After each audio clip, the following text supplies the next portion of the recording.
Let's talk about intros. My name's Peter. Hi, I'm Adam. Nice Hey, to meet how you. are you? Good. Yeah, now we know everything we need to know about intros.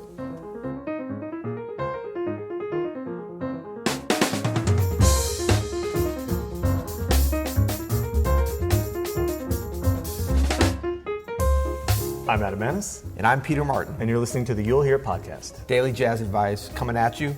We're back at the piano. We're back at the piano, and we are indeed talking about intros. Yes. But not that kind of introduction. No. The awkward cocktail party. Hey, how's it going? I have my own internet-based jazz education.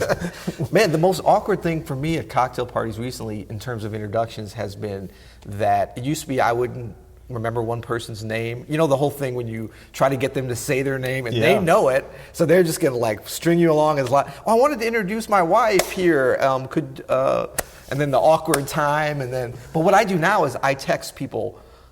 You often, in fact, and say, "What's the name of?" What is this guy's name? I get that so text I'm like, from Peter quite often. What is the guy's name? It's such and such.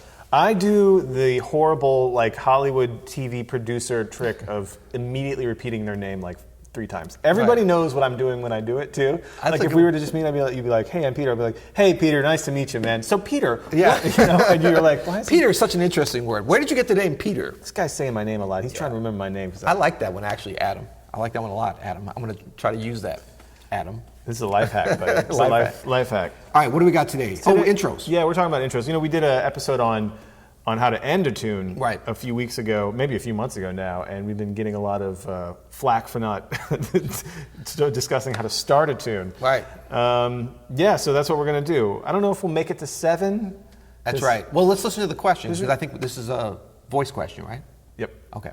Hey guys, love your podcast, listening from LA. I particularly enjoyed your 7 ways to end a tune and was wondering if you could have a similar one for 7 ways to begin a tune. Thanks a lot. All right, thanks, David. Yeah, that's a good question.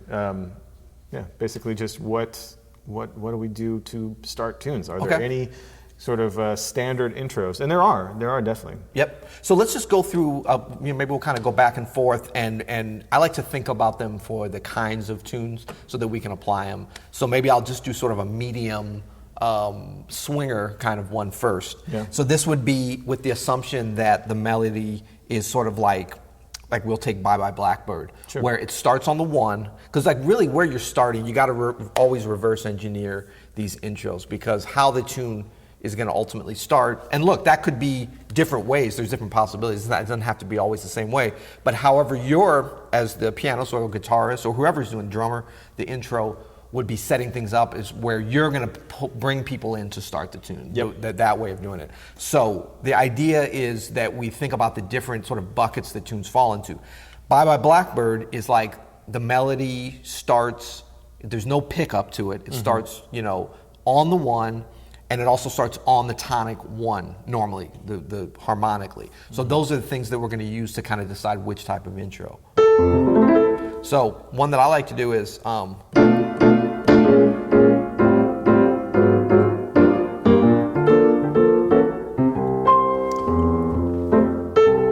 an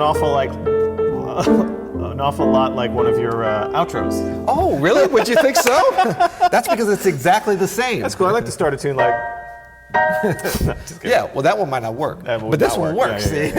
Yeah, but no, that's a great point though, because I think there's actually quite a few intros and outros I like to use. Sometimes, if it's appropriate, even on the same tune, because that's a great little psychological trick you can play on the old bookends technique, right? Yeah. But this is starting on the flatted 5th. That's right. So we're in key of F, so you're starting on a B half diminished chord. Yeah, we're just going down half steps. B flat minor, A minor, A flat diminished, G minor 7. Yeah. Now the idea on this too is that this gives you a little bit of a break, which is nice, similar to what we did on the outro, in that you could go.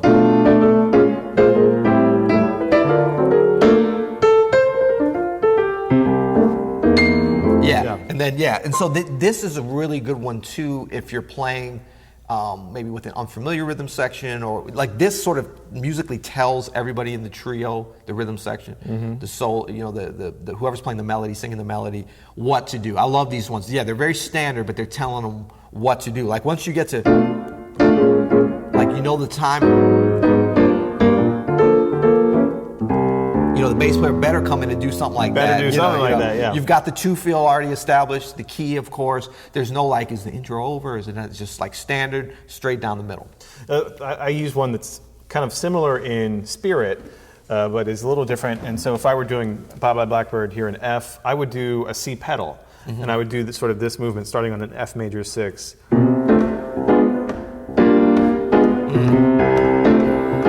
this 1943? What's going on? Is the war over yet? Something like that, where it's like you're on, and it doesn't have to be those exact chords. You can do it. Make it whatever you want, but it's a C pedal. It's usually 8 bars. There's usually a break at the end. You know what I mean? It's the same kind of thing as what you were doing, where you're setting up the time, you're allowing the rest of the rhythm section to kind of get involved in the time, and then set up for hopefully everybody coming in. Yeah, well, no, and I think that everyone will come in if you do ones like what you were just showing, which really the concept on it is pedal point, but you're setting up a pattern, a form pattern that even before you get to the end or even have to look at anyone, people know when it's the end. Like once you started that, even if they're not counting or understand how this works, they know it's like an 8-bar intro. Yep. Just the way a great drummer does an intro in a way. It shouldn't be like, oh, why don't you do an intro? Give me 4 bars. Or it doesn't matter if you say that or not, just go ahead and intro. The way that they delineate that, the form of the intro is going to set it up so that you don't even have to think about it. You just come in. That's actually one of the easiest ways to do a great intro is to look at the drummer and say, give me 4 up top. I mean, it always works. Yeah, what I mean? Yeah, exactly. Except unless the drummer can't count to 4. Or can't count accurately in 4. Okay, let's move on to, those are a couple great ones. Let's move on to ballads because this is the time when we really get a chance to stretch out. Yep. And I'm going to go with a kind of unconventional one, but it's very simple. And let's pretend like we're doing Embraceable You, and it would just be this. Classic. And then the head nod. Where you're really nodding at the time.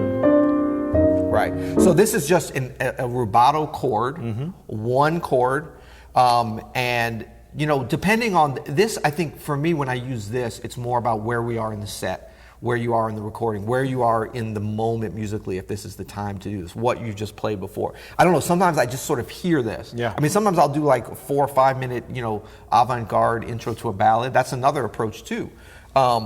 This is a daily podcast, so we don't have time for that. Sorry. We do not. Yeah. But I mean, there's like, it's surprising how often on a ballad that just and it's such a great contrast. Now you need to do this with like really good rhythm section musicians, so that like the feel, like because you're not delineating anything about the feel. And normally we talk about intros as like it's a setup. You're setting up the time, the harmony, the form, the feel. 2-feel ballad, whatever. So there has to be a real understanding there that when you come in, you're going to be on the same page. Yeah, and if you're playing with musicians that this is a great simple thing to do that really draws the audience in, I find. Yeah, and I mean, almost always it's going to be some kind of 5 chord. Yeah. And this one I like. I use that one because there's some, it's that G triad, 13, flat 9, but it's got some foreshadowing, of some things that are going to happen in the tune, which is kind of cool. Yeah, if you give someone a 5 chord that's just straight triad, that's not good. No, that's not good. If you're playing with a singer, they're going to think that's the key. Right. Yeah, you're going to be here. They're going to be like, yeah, it's not going to be good. Yeah. So to kind of piggyback on that one, I think a good one, for ballads or really anything, but that also sets it up. The old grab something from the end of the tune. Yeah. Just the last 4 bars, the last A section of a tune, and now we're in the time, and everybody knows where we are. Well, I like it. Using the melody, using just the last phrase of the melody often can be a very effective way to start. Absolutely. And that's for ballads, for modern tunes, for anything. Yeah, no, that's great. Good. Okay, should we do one more ballad one? Yeah. Okay, so I sort of mentioned the sort of free-form thing. I won't do the real long thing, but there's, again, and this depends on the situation and the performance, doing this at the appropriate time where it really feels right, so you need to experiment a little bit with that. But that is playing something from an area, an intro basically that is not going to set things up outside of sort of the mood and vibe. So you're not playing in the harmony, you're not playing in the time, you're not playing the last 4 bars. It's almost the opposite of that. Are you trying to mess everybody up? Well, I think there's a time, like, okay, there's a tune, that we're always messing with, which is Wayne Shorter's Infinize. Okay, so I think it works good on a tune like this because the melody is so strong, and because there's already this sort of esoteric melodic and harmonic area at the beginning because of how it starts. So what I might do on this would just be like this. Oh, that's nice. You know, it's almost like kind of a little bit of spontaneous composition. So, but real, like, I usually use real short melodic ideas and just the sort of beauty of the instrument. And just sort of see where it leads, you know. And I'm not thinking at all like, you know, even though that's probably where I'll end, that 5 to the G minor. But it doesn't really matter because I can almost do anything. It's just a matter of like when is the sort of, you know, initial improvisation, the intro improvisation finished, and then you just go to that chord. So, you know.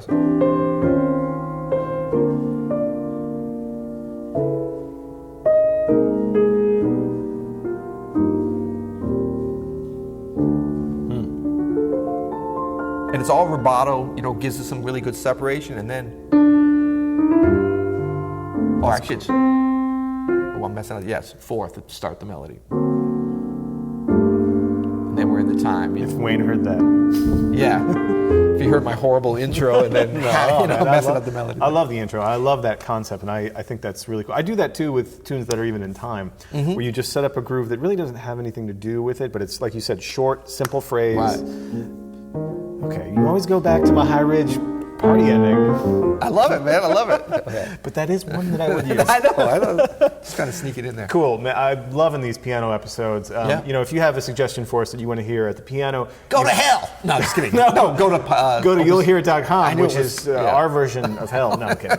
And leave us your recommendation there. Just pop in and say hi. Questions, comments, ratings, and reviews. Yep. And you can buy a T-shirt. You can sign up for our newsletter. Is there anything else they can do? Well, I want to challenge somebody to. Did we talk about this? Buy me a T-shirt. I feel like am I asking too much? So Peter does celebrate Hanukkah, Kwanzaa, and Christmas. And Ramadan. Yeah, we celebrate them all. It's a multicultural household. Yep.